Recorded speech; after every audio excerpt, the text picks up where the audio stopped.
হযরতে উম্মুল খায়ের মা ফাতেমা বলতে আছে, স্বামী গো আপনি চিন্তা করবেন না, আপনি টেনশন করবেন না, আপনার পুরো বাড়িতে আমি গো বাসর সেরে নেব। বাবা এই কথা বলার পরে স্বামী স্ত্রী দুজন মিলে পুরে বাড়িতে গেল। আর যাওয়ার পরে পুরে বাড়িতে দেখছে বাবা টপ টপ টপ টপ করে যেন এক ফোঁটা করে যেন শিশির পড়তে আছে। আহারে কেমন মেয়ে ছিল, বাপের পাকা দালানে থাকা অভ্যাস, আর হযরতে আবু সালেহ মুসা জঙ্গির কুটির বাড়িতে আছে। আজকালকার জামানার যদি মা বোনরা হতো, হাইরে কি বলবো, কাকে বলবো, আর কে শুনবে, বুঝলেন? হাইরে জামানার অবস্থা। হ্যাঁ, রাস্তায় গেলে বুঝতে পারা যায় না যে মুসলমানের বাচ্চা না কিসের বাচ্চা, বুঝতে পেরেছেন? রাস্তায় গেলে চিনতে পারা যায় না সেলিম যাচ্ছে না সেলিমা যাচ্ছে, এখানে চাটা এখানে কাটা, এখানে ফুটো এখানে ফাটা, রাস্তায় যাচ্ছে তো মনে হচ্ছে রাম পাঠা। ওকে জিজ্ঞাসা করলাম, আরে ভাই তোর জামা কেন ফাটা? বলে হুজুর এটাই হলো স্টাইল, বুঝলেন? আগে মানুষ বোকা ছিল তাই বসে পিশাব ফিরতো, এখন মানুষ একটু জ্ঞানী হয়েছে তাই দাঁড়িয়ে দাঁড়িয়ে পিশাব ফিরছে। আরো উন্নতি হবে, আরো জামানার বরকত হবে, এত উন্নতি এত জ্ঞানী হবে, কোনটা বাপ আর কোনটা শ্বশুর বুঝতে পারবে না, বাপের মাথায় দাঁড়িয়ে দাঁড়িয়ে দিবে। তাই বলি কেমন ছিল হযরতে আবু সালেহ মুসা জঙ্গি রাহমাতুল্লাহ আলাইহি আর উম্মুল খায়ের ফাতেমা মা জননী বলতে আছে, স্বামী গো আপনি তাড়াতাড়ি করে খাওয়া দাওয়া সম্পূর্ণ করে নেন। স্বামী খাবার পান, খাওয়া দাওয়া সম্পূর্ণ করব। তো হযরতে আবু সালেহ মুসা জঙ্গির বাড়িতে বাবা একটা মাত্র রুটি আছে, সেই রুটিকে দুই ভাগে ভাগ করলেন, এক ভাগ ফজরের জন্য সেহরি করার জন্য রেখে দিলেন, আর এক ভাগ আপনার স্বামী স্ত্রী দুজন মিলে খেতে আরম্ভ করলেন। এই অবস্থা দেখে কিন্তু ফাতেমা উম্মুল খায়ের মা ফাতেমার কিন্তু মন খারাপ হয়ে গেল, মন খারাপ হয়ে গেল। বলছে, স্বামী গো, বলে গো আমার বিবি বলো, বলে স্বামী আপনি তো এখনো পূর্ণভাবে ইমানদার হতে পারেননি, চোখের পানিখানা ঝরঝর ঝরঝর করে গড়িয়ে গড়িয়ে পড়ে। বলে আমার আব্বা আমার একজনের সঙ্গে বিবাহ দিল, এমন মানুষের সঙ্গে বিবাহ দিল, সে এখনো পর্যন্ত পূর্ণভাবে ইমানদার হতে পারেনি। যখন এই কথা বলা, এ মুসলমান বাবা, হযরতে আবু সালেহ মুসা জঙ্গি বলে, বিবি গো কেন এই কথা বলো, কেন এই কথা তুলছো? বলে, স্বামী গো একটা সাপের দিকে তাকান, একটা পাখির দিকে তাকান, জঙ্গলের পশু বাঘের দিকে তাকান, বাঘ কি খায় এবং কি খাবে বলে চিন্তা করে না। আজকে আপনি রাত্রে খেলেন এবং সকালের জন্য চিন্তা করছেন কি খাবে বলে, আপনি তো আল্লাহর প্রতি ভরসা করতে পারেন না। যতক্ষণ পর্যন্ত পূর্ণভাবে ইমানদার না হতে পারবেন, পূর্ণভাবে মুসলমান না হতে পারবেন, আমি আপনার সঙ্গে বাসর করব না। যতক্ষণ পর্যন্ত পূর্ণভাবে ইমানদার না হতে পারবে। বাঘে খায়, ওরা চিন্তা করে না যে আগামী কালকে কি খাবো, পাখিতে চিন্তা করে না, তিমি মাছে চিন্তা করে না।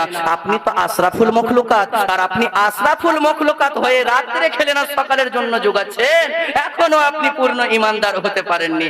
যতক্ষণ পর্যন্ত আপনি পূর্ণভাবে ইমানদার না হতে পারবেন ততক্ষণ পর্যন্ত আমি আপনার সঙ্গে বাসর করব না। আবু সালেহ মুসা জঙ্গি বাবা তিনি একদিন দুই দিন করতে করতে দেখেন দিন আসে রাত যায়, রাত আসে দিন যায়, এমনি করতে করতে যখন তিনার বয়স, হযরতে উম্মুল খায়ের ফাতেমার বয়স যখন আপনার 60 বছর হয়ে গেল, তখন চিন্তায় পড়ে গেছে, শরীর জীর্ণ শীর্ণ, শরীরের যেন চামড়া জড়ো জড়ো হতে লেগেছে। তখন মা ফাতেমা ডাক দিয়ে বলছে, ওগো আমার দয়ার স্বামী ক্ষমা করে দেন। বলে, বিবি গো কেন ক্ষমা চাইছো? বলে, আপনাকে আমি বলেছিলাম আপনি এখনো ইমানদার হতে পারেননি। কোন অন্য মানুষ হলে জোর জবরদস্তি আমার সঙ্গে বাসর করে নিত, কিন্তু আপনি সহ্য করেছেন, আপনি দয়া করেছেন। আজকে শরীর জীর্ণ শীর্ণ হয়ে গেল, এখন আর দেরি করা যাবে না, তাড়াতাড়ি আসুন আল্লাহ পাকের সঙ্গে নফল নামাজে মুরাকাবা করে যেন আল্লাহকে বলছে, আল্লাহ এমন একটা সুসন্তান দাও দুনিয়ার বুকে যেন তোমার ইসলামকে যেন উচ্চ করতে পারে। আমার মা যদি উম্মুল খায়েরের মতো হয়, ফাতেমার মতো হয়, বাপ যদি আব্দুল কাদেরের, বাপ যদি আবু সালেহ মুসা জঙ্গির মতো হয়, হয়, ছেলে আব্দুল কাদের জন্ম নেয়। কিন্তু আমরা চিন্তা করি আমরা আব্দুল কাদের জন্ম দিতে পারবো না, কিছু না হলে পরে তিনার দিবানা জন্ম দেব। ঠিক না বেঠিক? নামের সঙ্গে কোনো তাল নাই, চোখে দেখতে পায় না, নাম রেখেছে নজর আলী। ভালো কথা কাউকে বলে না, নাম রেখেছে আদর আলী। জিন্দেগিতে সোনা পড়েনি, তার নাম রেখেছে সোনালী। যার রূপের কোনো বাহার নাই, তার নাম রেখেছে রূপালী। যে রাত্রি 10টার পরে কুকুরের ভয়ে বাইরে যেতে পারে না, তার নাম রেখেছে আবার বাহাদুর আলী। বুঝলেন? নামাজ পড়ছে আল্লাহু আকবার, এদিকে নাইয়ত করে নিয়েছি নামাজে, বুঝলেন? আর মনে মনে চিন্তা করছি, তাই তো রে 2 বিঘা জমির ধান পুতলাম আর 2 বিঘা বাকি আছে। বুঝতে পারলেন? চিন্তা হয় কি হয় না? কিন্তু আমার আল্লাহ এই নামাজকে কেমন পছন্দ করে জানেন? কি করে জানবেন? হে মুসলমান ভাই বাপজিরা, হযরতে জিবরিল আমিন নামাজ পড়ছিলেন, আল্লাহর দরবারে সাজদা করলেন।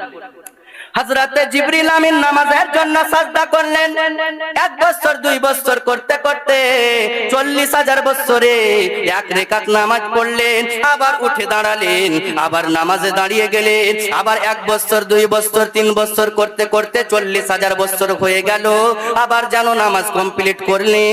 আমার রব্বুল আলামিন ডাক দিয়ে বলে, জিবরিল মাথা তুলে নাও, আমি আল্লাহ তোমার ইবাদতে খুশি এবং রাজি হয়ে গেছে। যেমনই বাবা এই কথা বলা, হযরতে জিবরিল আমিন মাথা তুলে নিলেন, সালাম ফিরিয়ে দিলেন। আর মাথা তুলে নেওয়ার পরে হযরতে জিবরিল আমিন যেন মিচকি মিচকি হাসতে আছে। জিবরিল মিচকি মিচকি হাসছে। আমার আল্লাহ পাক বলে, জিবরিল শোনো, কেন হাসতেছো? বলে, ওগো আল্লাহ, আজকে আপনি তো বলেছেন জিবরিল তোমার ইবাদতে কিছু পারি আর না পারি আল্লাহর হক আদায় করেছি, তাই আমি জিবরিল হাসতেছি। বলে, অত হাসিও না। কেন? বলে, আল্লাহ বলে, তুমি কি জানো আজকে তুমি 80,000 বছর ধরে তুমি 2 রাকাত নামাজ পড়েছো, কিন্তু যারা আমার শেষ নবীর উম্মত হবে, যারা মুহাম্মাদের উম্মত হবে, যারা নামাজ পড়বে তাদের ধ্যান থাকবে মাঠের দিকে, যারা নামাজ পড়বে তাদের ধ্যান থাকবে ঘাটের দিকে, যারা নামাজ পড়বে তাদের ধ্যান থাকবে রুপিয়ার দিকে। তুমি কি বুঝতে পারো না? বলে, আল্লাহ বলুন। বলে, যারা আমার আখরি পয়গম্বরের উম্মতি হবে তাদের 1 মিনিটে 1 রাকাত নামাজ হয়ে যাবে। বলে, আমি আল্লাহ তাদের 1 মিনিটের 1 রাকাত নামাজ তোমার 80,000 বছরের চাইতে আমি আল্লাহ বেশি পছন্দ করি। নূর নবীজির শান শোনো মুসলমান, নাজিল হলো জিনার প্রতি 30 পারা কোরআন, নাজিল হলো জিনার প্রতি 30 পারা কোরআন। নূর নবীজির শান শোনো মুসলমান, নাজিল হলো জিনার প্রতি 30 পারা কোরআন। আল্লাহ কোরআনে বলে, নবীজির শানে বাড়ালাম সম্মান তোমার দোনো জাহানে। সুবহানাল্লাহ বলেন। আল্লাহ কোরআনে বলে, নবীজির শানে বাড়ালাম সম্মান তোমার দোনো জাহানে। নবীর মুহাব্বত, নবীর মুহাব্বত বেশক ইবাদত, সে তো ঈমানের জান।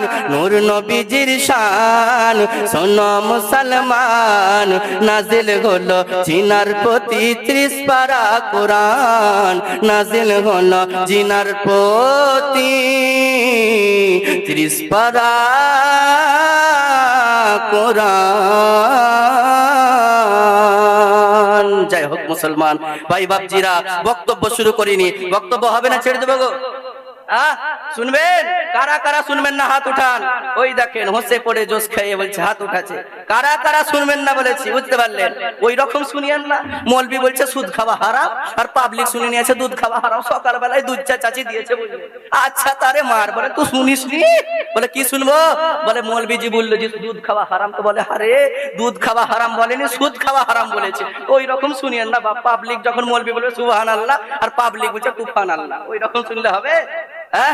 একটু মুহাব্বতে জাজবা নিয়ে বাস, আপনাদের মন খুবই ভালো গো, বুঝলেন? অন্য জায়গায় যাই তা শুধু এই দিকে তাকায় ওই দিকে তাকায়, বুঝলেন? ব্রেক ডান্স মানে কি বলে, সোতা। কিন্তু আপনারা খুব ভালো, ও আমাদের এলাকার লোকের কথা বলছি, বুঝলেন? হ্যাঁ, একটু মুহাব্বতে শুনুন। আয়াতে কারিমা তেলাওয়াত করেছি।